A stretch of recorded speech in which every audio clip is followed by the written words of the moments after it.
Они пренебрегают жизнями солдат. Они забыли слово «справедливость», и мы вернем ее.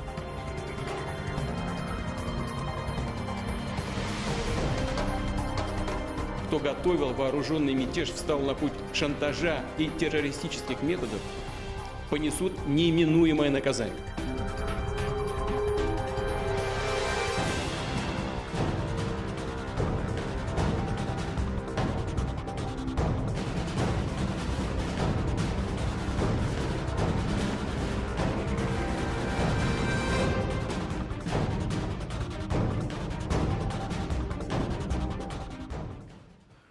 예, 하루 쿠데타. 예, 저희가 준비한 영상을 보고 오셨습니다. 국제사회가 그 하루 쿠데타에 발칵 뒤집어졌는데, 물론 이게 정말로 중앙 권력을 차지하려는 움직임이었느냐, 아니면은 이른바 사설군 부대, 용병 부대라고 하죠. 이 용병 부대의 불만 표출 정도였느냐, 해석은 달리 나오는 것 같습니다. 이번 사태의 파장이 계속되고 있어서 단기적으로 또 장기적으로 나눠서 그거를 좀 따져볼 필요도 있을 것 같다는 생각이 듭니다. 그래서 한양대 국제대학원 러시아학과의 엄구호 교수 스튜디오에 모셨습니다. 어서 오십시오. 네, 안녕하십니까. 예, 반갑습니다. 이번 쿠데타를 일으킨 바그너 그룹은 그 용병 집단을 얘기하죠.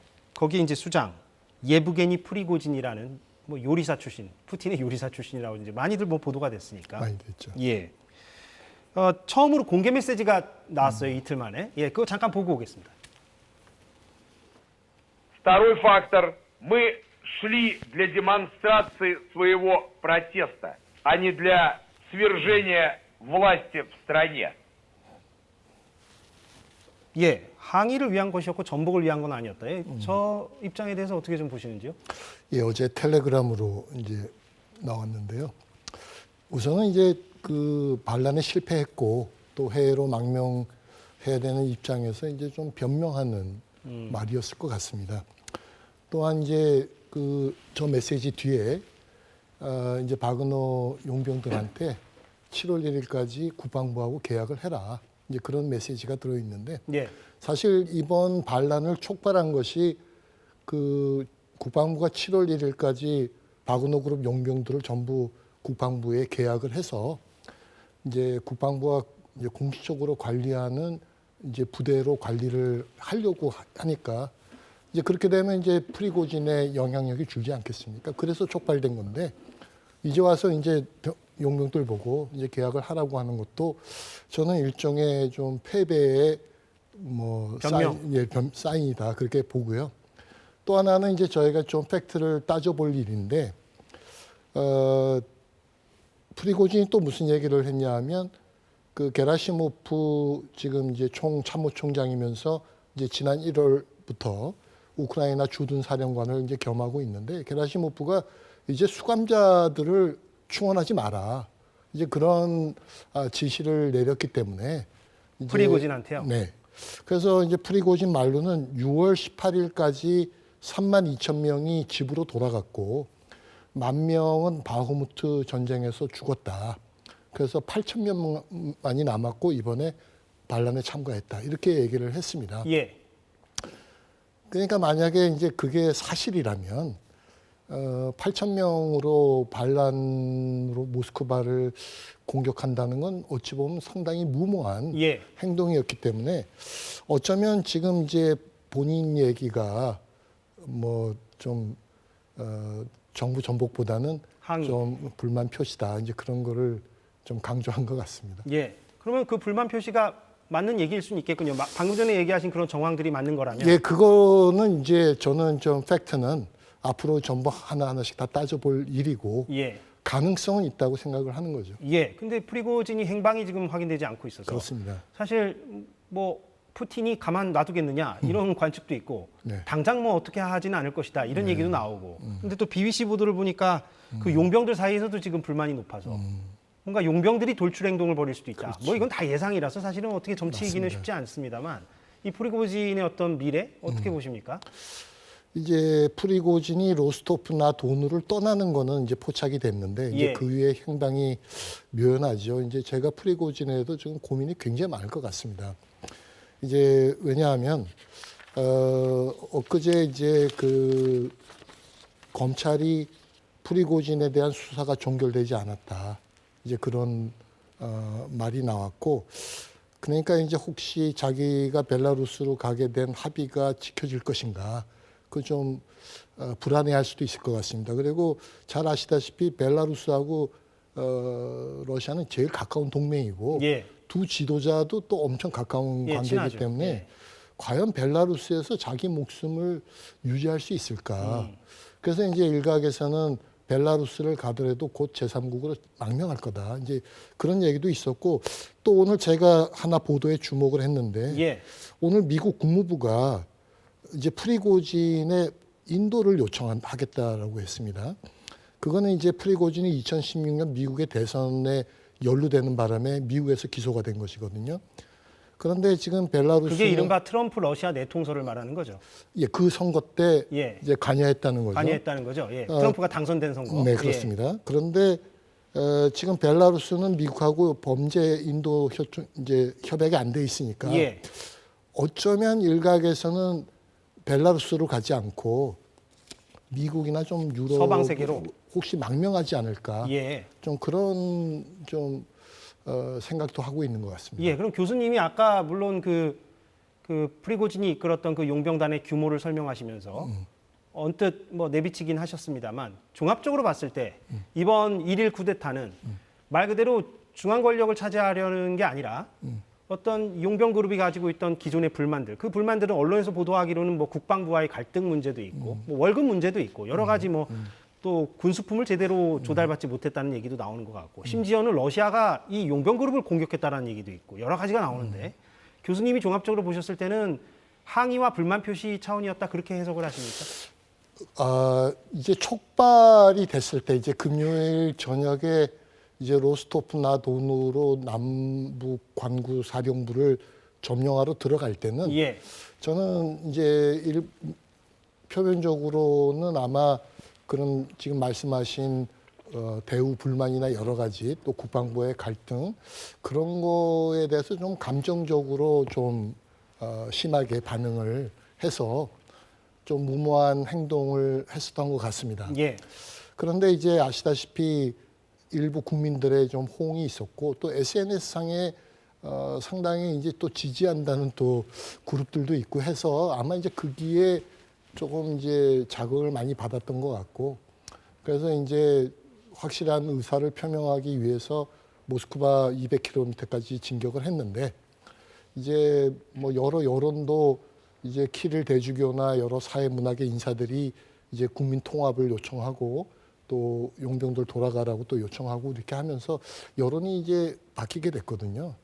그래서 아마 결국은 이제 포기하게 된 게다가 이제 루카셴코 중재에 의해서 자기 목숨은 구명이 되는 상황에서 예. 아마 포기하게 된 좀 그런 상황이라고 볼 수 있을 것 같습니다. 그러니까 종합적이긴 합니다만 여차하면은 중앙 권력을 차지하려는 의도도 없지 않아 있긴 했다. 그렇죠. 예. 예. 그러니까 지금 반란죄로 지금 이제 조사를 받게 된 거고 또 푸틴 대통령도 두 번의 연설에서 명확히 했거든요. 이거는 반란이고 등에다 칼을 꼽는 행동이다. 이렇게 분명히 했기 때문에 예. 이거를 뭐 단순히 뭐 정부에 대해서 불만 표시를 한 행동이라고만 치부하기에는 좀 선이 너무 나간 거라고 봐야 되겠죠. 예. 그런데 그 모스크바 200km를 앞둔 지점까지도 그렇게 반란군이 왔는데 그 보도 나오는 걸 보면 모스크바 시내는 매우 평화로웠다는 그런 역설적인 얘기도 있어서 참 이걸 뭐 어떻게 받아들여야 하는지도 좀.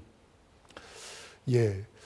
그 사실 이번에 모스크바 여론은 굉장히 중요했다고 생각합니다. 예. 만약에 1991년도처럼 만약에 모스크바의 시민들이 좀 완전히 이번엔 안 되겠다, 좀 일어서야 되겠다. 푸틴을 갈아치우자. 예, 그런 예. 분위기였다면 정말로 아마 8,000명 아니라 2,000명 공격에도 모스크바 정부가 어쩌면 상당히 위협을 받았을 겁니다. 근데 제가 아까 말씀드렸는데 이미 이제 그 모스크바 남부로 내려가는 M4 고속도로 상에 이제 러시아 국가방위군, 이제 푸틴의 직속군이죠. 예. 그 5만 명이 이미 이제 방어선을 치고 준비하고 있었고 또 아까 말씀드린 대로 이제 여론이 이거는 좀 배신 행위고 좀 국민 통합이 필요하다. 더더욱이 지금 우크라이나가 대반격을 하고 있는 상황에서 예. 우리가 분열되면 안 되겠다는 그런 이제 여론이 이제 결국은 이제 주저앉히게 더 이상, 했다. 더 이상 공격 못하게 아마 그렇게 주저앉힌 것 같습니다. 그런데 하여튼 1일 쿠데타로 끝났는데 이것의 파장은 어떻게 나올 것이냐. 단기적으로도 볼 수 있고 장기적으로 볼 수 있을 텐데 뭐 언론에서 얘기하기에는 확실히 푸틴의 철권 통치에는 금이 갔다라는 지적들도 있고 좀 어떻게 좀 전망하십니까? 러시아가 뭐 당장 내년에 뭐 또 대선이 있다고 하는 것도 같은데. 3월 17일이죠. 예. 어떻게 좀 전망하십니까? 파장을? 예, 이번에 이제 우선 단기적 파장은 제가 이제 말씀드린 대로 군 사기가 상당히 약화됐고 우크라이나 대반격에서 취약성을 드러낼 위험이 생겼다. 예. 이제 하는 거고요. 두 번째는 이제 이번에 조금 의심되는 것은 러시아 권력 엘리트, 푸틴을 둘러싸고 있는 권력 엘리트 사이에 혹시 균열이 있는 거 아닌가? 이너서클에서도. 그렇죠. 그러니까 이제 그런 의심을 이제 받을 정도로 어찌 보면 대응이 상당히 조금 소극적이고 미약한 거 아니겠습니까? 그러니까 어쩌면 푸틴 대통령이 본인 측근 실라비키들에 대한 단속과 통제를 굉장히 강화할 수밖에 없는 그런 파장이 생긴 거 아닐까? 예. 좀 이제 그렇게 보고요. 또 하나는 이번에 드러난 건데 이제 일부 국민들 동요가 있었거든요. 뭐 그게 정확하게 뭐 몇 대 몇이라고 우리가 뭐 여론 조사를 할 수는 없는 그건 거니까. 할 수 없는 예. 건데 어쨌거나 그 반란군을 환영하고 또 뭐 사진도 찍고 환영하는 예, 분위기가 그렇더라고요. 있었습니다. 그러니까 이제 당연히 이제 푸틴 대통령으로서는 국민들에게 또 새로운 이제 메시지, 또 새로운 리더십을 보여야 되는 좀 그런 이제 과제가 생긴 것 같아요. 그래서 이제 어제 또 부랴부랴 또 대국민 연설이 나왔던 것 같습니다. 예. 좀 중장기적으로 보면 이제 내년 대선 말씀도 하셨는데 2020년 7월에 이제 헌법 개정을 해서 푸틴 대통령의 이제 장기 집권의 길이 열렸습니다. 아시다시피 이때까지 했던 대통령 임기를 전부 무효화했거든요. 그렇게 되면서 이제 러시아 내부에서도 과연 푸틴 정권은 앞으로 뭐 12년 더 안정적일 것이냐, 아니면 이제 포스트 푸틴 체제에 대해서 우리가 좀 생각해 봐야 되는 거냐, 이제 그런 이제 논란이 시작됐는데 핵심은 이건 것 같습니다. 이제 실라비키들 사이에 푸틴을 대체하면서 본인들의 통치 세력은 남기 위한 이제 새로운 권력 교체 시도가 과연 생길 거냐. 그 이너서클 안에서. 그렇죠. 이제 두 번째는 지금 미스슈틴 총리나 이제 사비아닌 모스크바 시장처럼 푸틴하고 가깝지만 민간인으로서 합리적인 이제 지도자를 우리가 이제 배출해야 되는 거냐. 아니면 정말 너무 권위주의 정치니까 뭐 나발리를 포함해서 이제 민족 지도자가 나와서 이제 새로운 러시아 민주화가 시작돼야 되는 거냐. 이제 그런 중장기적으로 그런 여론의 어떤 갈등 또는 뭐 권력 사이의 어떤 투쟁, 권력 관계 변화, 이제 이런 불확실성이나 가변성이 시작됐다. 이제 예. 그런 점을 주목해야 될 것 같습니다. 그렇군요. 예, 이해가 됐습니다. 인터뷰 시간이 거의 다 됐는데 마지막으로 좀 이 말씀은 좀 듣고 싶어서 우크라이나 전쟁은 그럼 어떻게 될 것이냐. 예, 이것도 물론 쉽게 예단할 수는 없겠습니다만 이번 사태로 인해서 이 전황에 어떤 변화가 있을 것이냐, 아니면은 뭐 제한적인 변수가 될 것이냐, 어떻게 좀 예상하십니까? 예, 6월 초순에 대반격을 시작했습니다. 이제 초기에 뭐 8개 마을을 뭐 좀 회복하고 조금 이제 성과가 있는 걸로 보였는데, 우크라이나의 성과를 말씀하시는 네. 거죠. 예. 근데 이제 젤렌스키 대통령도 인정을 했듯이 좀 이제 대반격의 속도가 상당히 느려지고 이제 성과가 좀 미비했던 측면은 분명히 있었습니다. 근데 이번에 이제 이제 반란이 일어났으니까 이제 아마 이제 러시아 군의 취약성이 이제 생길 거다. 그리고 이제 서방이나 젤렌스키 대통령 입장에서 보면 상당히 이제 기회 요인으로도 예. 이제 인식할 수밖에 없는 상황인 것 같습니다. 예.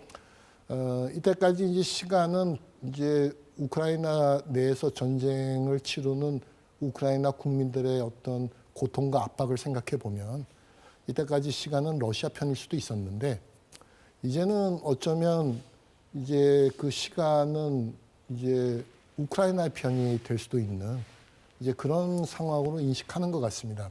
이제 다만 이번 반란으로 해서 지금 전선에 직접적인 변화나 효과가 있느냐. 뭐 오늘 아침 보도에는 뭐 일부 지역에서 조금 진전이 있었다는 보도도 있지만 사실은 이제 그거는 조금 두고 봐야 됩니다. 왜냐하면 정규군이 있기 때문에. 네, 거기에. 왜냐하면 바흐무트에서 바그너 그룹이 나왔지만 예. 이미 정규군으로 대치가 돼 있거든요. 예, 예, 러시아 정규군. 네, 예. 그러니까 이미 뭐 전선에 구멍이 있는 것은 아니고 또 하나 우려해 볼 것은 푸틴 대통령의 이제 본인의 어떤 타격받은 리더십 회복을 위해서라도 또는 이제 국민들의 관심을 외부로 돌리기 위해서라도 오히려 이번 전쟁을 상당히 더 확전으로 더 대규모 병력 또 대규모 무기로 또 대응할 가능성이 있습니다. 지금 쇼이구 국방장관이 좀 전선을 돌아보고 뭐 나름의 어떤 그 이제 영향력이 남아 있다는 걸 보여주는 것도 아마 이제 그런 이제 전쟁에서 러시아가 절대 물러서지 않겠다. 예. 좀 이제 그런 것 같습니다. 젤렌스키 대통령이 주장하듯이 지금 요번 지금 속도가 느려진 가장 큰 이유는 공군력 열세거든요. 그러니까 지금 F-16 지원을 이제 러시아가 이제 좀 쇠퇴하는 국가니까 핵 공격이나 너무 그런 반응을 걱정하지 말고 좀 적극적으로 지원해달라는 요청을 강력하게 조금 서방에다가 했다 이거죠? 하고 예. 있죠.